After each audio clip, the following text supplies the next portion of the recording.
চারদিকে glass fitting করা একটা রুম বানাও। সাইয়েদনা সুলাইমান আলাইহিস সালাম গ্লাস ফিটিং করা রুমের ভেতরে ঢুকলেন। এই রুমে ঢোকার দরজা নাই, হাতে একটা লাঠি নিলেন, লাঠির মধ্যে ভর করে দাঁড়িয়ে রইলেন আর জিনদের দিকে তাকিয়ে রইলেন। জিনেরা এত বদমাশ ছিল, সাইয়েদনা সুলাইমান দাঁড়িয়ে না থাকলে কাজ করতো না, দাঁড়ায় না থাকলে আজও লোকজন কাজ করতে চায় না, ঠিক কিনা?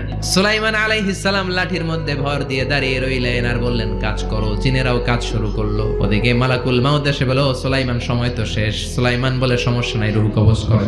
মালাকুল মাউত ওইভাবে লাঠিতে ভর দেওয়া অবস্থায়, দারুণ অবস্থায় সাইয়েদনা সুলাইমান আলাইহিস সালামের রূহ কবজ করে নিলেন। উনি এমন ভাবে দাঁড়িয়েছেন, রূহ চলে গেল, লাশ হয়ে দাঁড়িয়ে রইলেন। লাঠির মধ্যে দাঁড়িয়ে আছেন, জমিনের মধ্যে লুটিয়ে পড়ে নাই। সুবহানাল্লাহ।